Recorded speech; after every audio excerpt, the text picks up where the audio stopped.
bright beautiful world, and welcome back to my channel. It's another Friday, so I have another book review for you today. The book that I will be reviewing today is one of my all-time personal favorites, Eleanor and Park by Rainbow Rowell. I love this book. So today I'll be reviewing that one. If you follow me on Instagram, which you should be, if you follow me on Instagram, you noticed that a couple of weeks ago I posted a Instagram kind of like question thing, and I said, what books do you want me to review? And someone on my page requested anything Rainbow Rowell. So I will be doing 2 Rainbow Rowell's reviews for the moment, because Wayward Son is coming out soon. So I'll be doing Eleanor and Park for this month. I will be doing Carry On next month, and then as soon as Wayward Son comes out, hopefully I can snatch that out of the Barnes & Noble or somewhere, and then read that one and do a review for you guys, because I'm so excited. I love Rainbow Rowell, and I love Carry On, and I love Eleanor and Park, and just I love it all. I even read her comic book series, The Runaways, if anybody's ever heard of that one.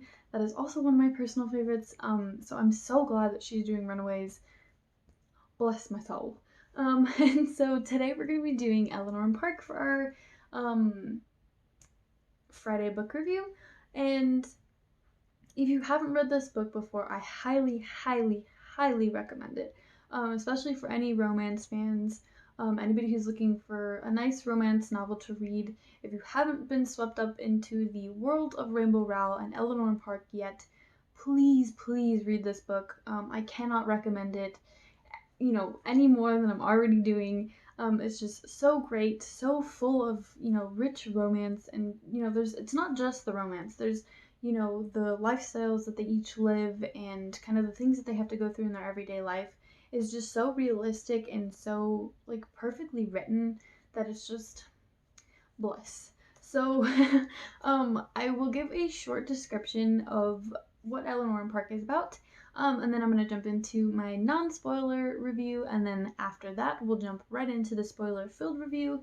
And I'm going to say now that there's not a lot of negative comments from me. They're mostly going to be positive comments today, just because I haven't found, like, every time I've read this book, and I've read it quite a few times, every time I've read it, there hasn't been anything that I haven't loved, or noticed, or kind of commented about, or, like, thought about, in terms of, like, what could be improved and, like, what's negative.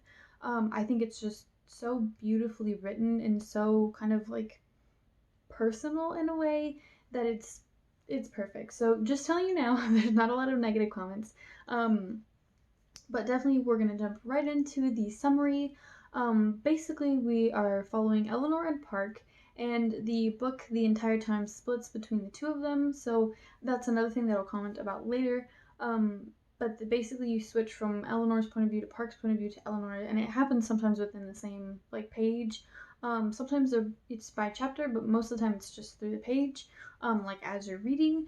And you start off with Eleanor, and then you you start with Park, and then you switch back and forth between the two of them, and it's just a really great tale of romance and coming of age and kind of what it means to fall in love, what it means to be loved, what it means to love, and so it's a great romance story, and there's not much that I can say in terms of summarizing it without kind of giving it away.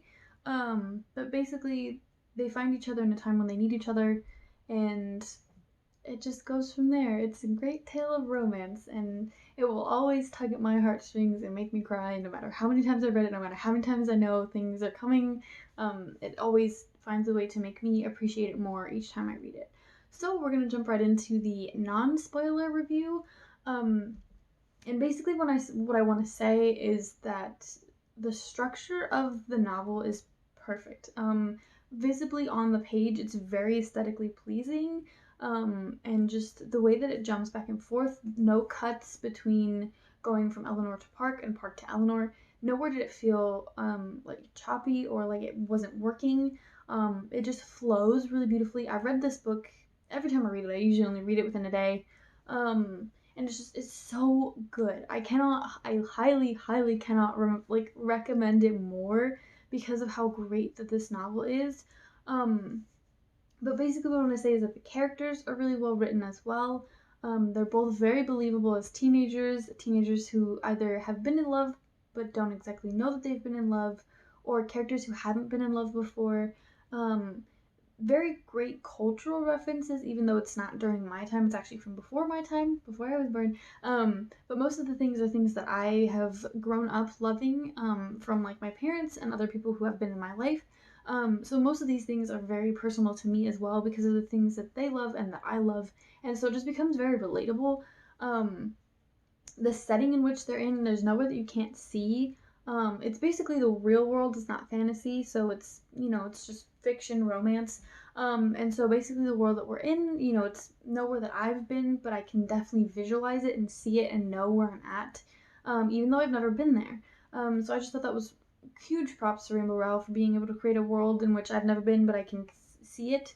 And this goes along with any writer, that I've mentioned on my page before. But just the way that she writes it is so good. In terms of like the negative things, it's not really a negative thing, but the ending has always irked me, and I'm pretty sure I know, what the ending means, but at the same time, it's always just been one of those things where I'm like, just give it to me, girl. Tell it to me straight. And so that's one of the things that's like negative. But I'll talk about that a little bit more in my spoiler-filled review. And so it's just a really great book. The romance is so beautiful. It always tugs at my heartstrings. Park always knows what to say. He's just so good. And then Eleanor, this is her first time falling in love. And so it's easy to fall in love with her because of how easy he is to love, how easy she is to love. It's just so good. So now we're going to move into the spoiler-filled review. And like I said before, it's mostly positive comments. It's not really negative comments.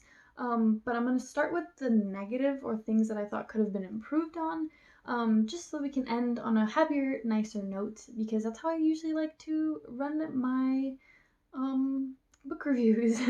So if you haven't read this book or are planning to read this book because you haven't yet, please skip to the time code that I will leave right here, and you can figure out what book that I will be doing next. You'll be able to know before anybody on my Instagram, where I post what I will be doing each month, every Friday for each month. So you will be the first ones to know what first book I will be doing for the month of September. So definitely keep an eye out for that. And we're going to get straight into the spoiler-filled review. So the first thing that I want to talk about is something that I've already mentioned, which is the ending. I want to know, what were those 3 words? And I'm pretty sure I know what they are. I'm pretty sure it's I love you, but still, I want to know. I want to know. The ambiguous ending leaves me like, I want to know. And I think that's part of the reason why it's so, like, heartbreaking in a sense to kind of end this book and like finish reading this book, is the fact that you want to know more. You want to know what happened to Eleanor and Park. You want to know, where they went, where they, did they ever get back together? Did they ever, meet up again in the future? Like those kinds of things. I wanted to know more. I want to see. I want to relive this life with Eleanor and Park again. And I usually do whenever I open the book all over again. But still, at the same time, I want to know more. It's hard to kind of sit here and just imagine a world in which, Rainbow Rowell might not be imagining, and there have been talks that she has written or is in the process of writing a sequel for Eleanor and Park. She just doesn't know when it's gonna become public for the people to read. And so I want that book. I need it. For most Twilight fans who are like, I need Midnight Sun, I need this next Eleanor and Park book. I need it. I have to have it. And so that's just one of the things that I've always like kind of has always been like an issue for me, I guess, when reading, is the fact that I want to know about this ending. I want to know more about it. I want to know exactly what the 3 words were. And as I was reading it again recently, I had this idea in theory of the fact that it is I love you, and it's so important because of the fact that it was hard for Eleanor to kind of be like, I love you too. And I'll kind of talk about this a little bit later in my positive notes. But I think it has to do with the fact that Park was so easy to kind of be like, hey, I love you. And she was kind of like, I know. Very Han Solo and Princess Leia, wink wink if you've read the book. But definitely kind of this idea of she has a hard time opening up because of her past and what she has to go through. And so I thought it was a very good point of character development and character growth at the very end when you kind of get that idea of, yes, she's saying she loves him, but I want to know. I want to see it plain. I want to see it described to me plain and simple right there. Tell me it says I love you, not those 3 simple words. Give it to me more. And so that was just one of the kind of major things that while I was reading, I've always noticed. One of the next things, I literally only have 3 points. But I'm looking at my notes. If anybody's wondering why I keep looking down, I'm looking at my notes because I have to write them down. It's easier that way. But anyways, I literally only have 3 notes in terms of like the negative or like things that could be improved on because of how good this book is. And if that doesn't tell you anything, come on, just read the book if you haven't yet. But one of my next points is that while I was reading and while I was kind of like looking up things about Eleanor and Park and kind of like going through reviews and things that people said, one of the things that I noticed is that Park seems a bit more obsessed with Eleanor than Eleanor is with him, which happens in relationships all the time, happens in books even that I've kind of covered and read and done on my channel before, so it's not like it wasn't anything kind of new. But I did notice that there was a shift towards the end in Park. He seemed to be a lot more crazed and like obsessed with Eleanor and keeping her like close to him. And she was very much trying to get away from the terrible things that she was going through, like in her home life. And I felt that was a bit more suffocating than loving. And so that was the only thing that I think I found within the relationship. And it was really close to the end of the relationship. And it wasn't a reason of why they ended their relationship, but I just thought that was another thing to kind of mention. And the shift has always been really interesting and kind of weird to me because I always notice it. I always notice when he shifts. And it's right before she moves and it's right when they're kind of like getting their last moments together. He seems to be more kind of like, stay with me, promise me we'll be together forever kind of thing. And I just felt like that was a bit too much.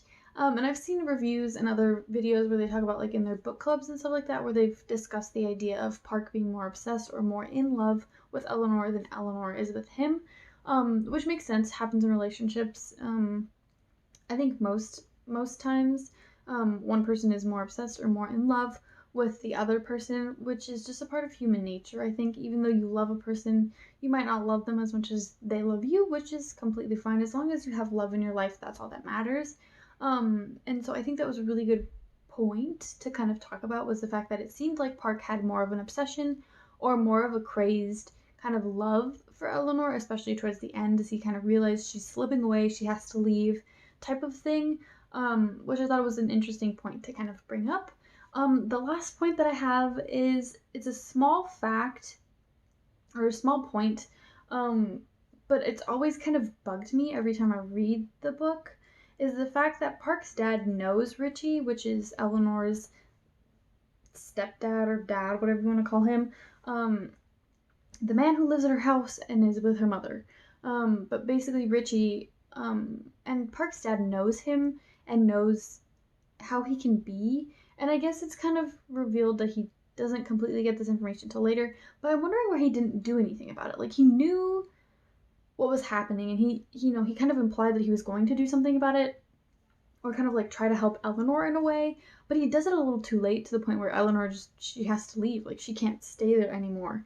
And so I just felt like there needed to be more about the fact that Park's dad knew Richie and knew what he was capable of and what he could do and all of that, and still kind of sat on the sidelines and kind of was like giving the information about like who Richie was and like what he knew of Richie, but wasn't really kind of taking an action, I guess.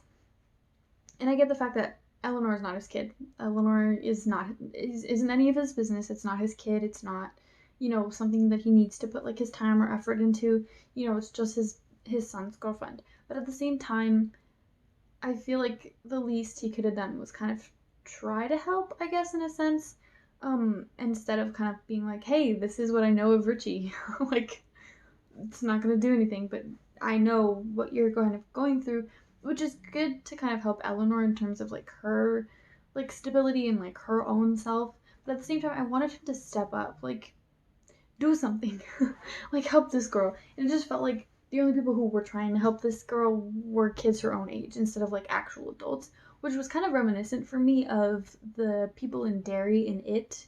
All of the adults seemed to kind of be like, whatever, this doesn't exist, but it's there, and never help the kids. Um, and so it was kind of reminiscent of that, which I thought was really cool and kind of creepy at the same time that I kind of put those two things together.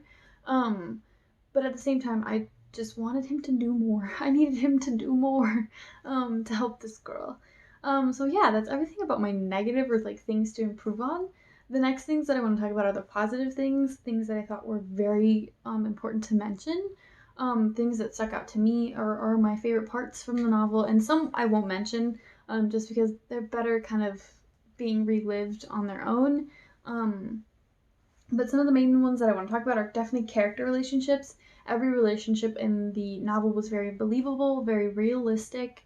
Even the bad ones were very kind of like in your face, like this is things that happen in real life. And I thought that was very well done. And I will always praise Rainbow Rowell because she has just great character, like relationships and descriptions in the way that she writes.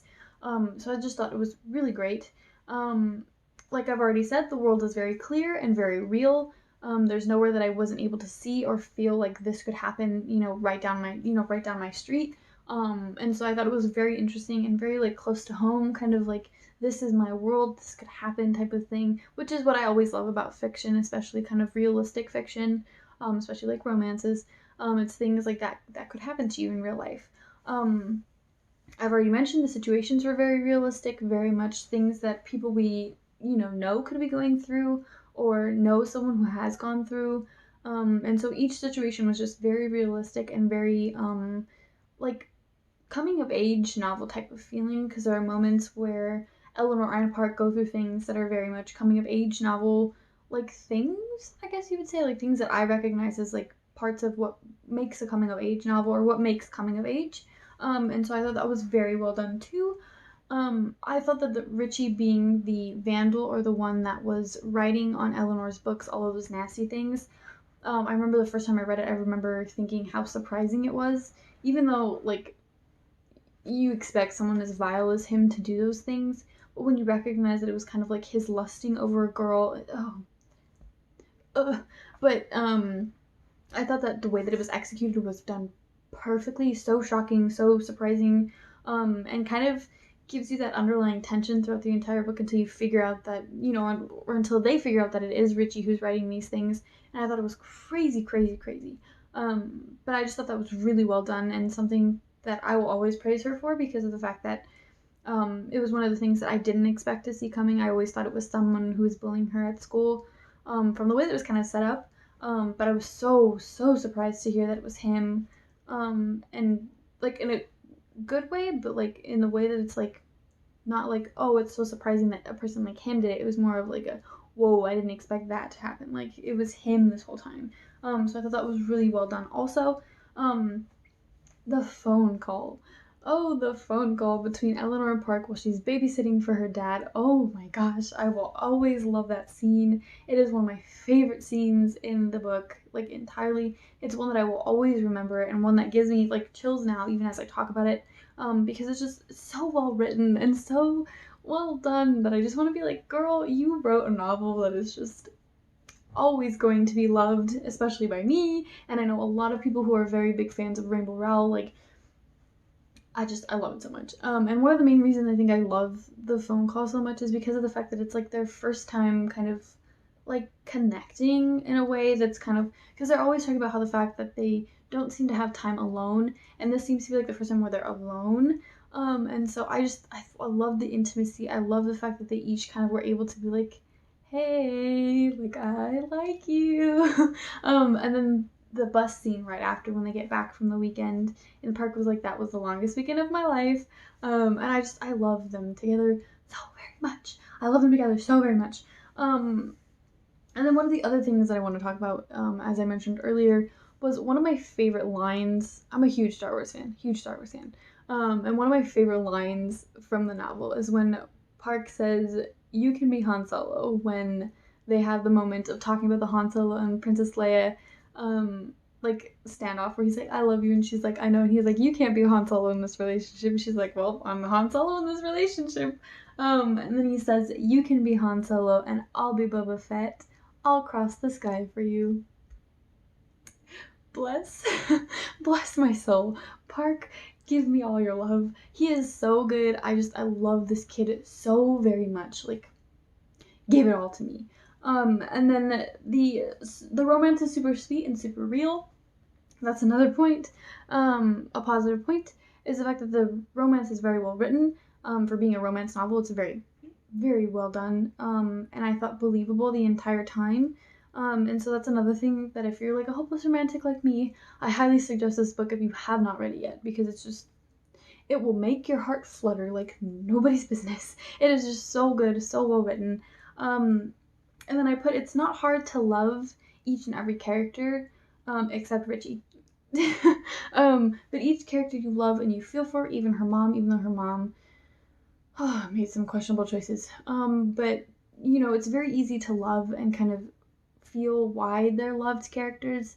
And so I just thought it was really well done that we were able to love each and every character no matter what, except for Richie, because no one can love Richie. Richie is terrible. But I just thought it was very well done that we could love each and every character without having to feel like, like we couldn't love or follow a character or feel that we, were in love with a certain character. So I thought it was really well done. And then the last point that I have is something that I've kind of already briefly mentioned, is that I feel that it's a coming-of-age romance novel. So I don't know if any people, if they've ever taken a class or if they've talked about coming-of-age novels. Usually when you think of coming-of-age novels, you think of Catcher in the Rye, To Kill a Mockingbird, all of those kinds of stories. But I think that I would add Eleanor and Park to like the list of like modern books that would be considered coming-of-age novels, just because I feel like it greatly describes what it means to fall in love for the first time, to be loved, to love someone, while also being young.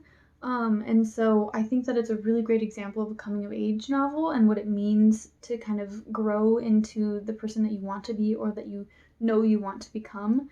And so I've loved this book for forever. But definitely when I first read it, it definitely showed me a lot and always makes my heart warm whenever I read it. So definitely, if you have not read this book yet, please, please, please read it. It is so, so good. And I really don't have any other notes for this novel. It's just so very well written and so good and so like heart-wrenching and kind of gives you all the feels all the time. No matter what you're reading about, no matter where you're reading, if this is your first time reading it, if this is your 20th time reading it, no matter what it is, it's just always so, so good. And so for that, I am giving Eleanor and Park by Rainbow Rowell a 5 out of 5 stars, always and forever, because it's just so, so good. If anybody has never read this book and they need recommendations, I will always recommend this book, just because it's so good and I really don't have anything like negative to say about it. So thank you guys so much for watching this video. If you enjoyed it, please give it a thumbs up and subscribe to my channel and turn on that notification bell icon if you want to get notified when I upload videos. The next book that I will be reviewing is A Court of Wings and Ruin, which is the third book by Sarah J. Maas in the Court of Thorns and Roses series. So definitely keep an eye out for that. That'll be the first Friday of September. And if you have any questions or want to start a conversation, leave a comment down below. And as always, thank you guys so much for watching, and I'll see you in the next video. Bye!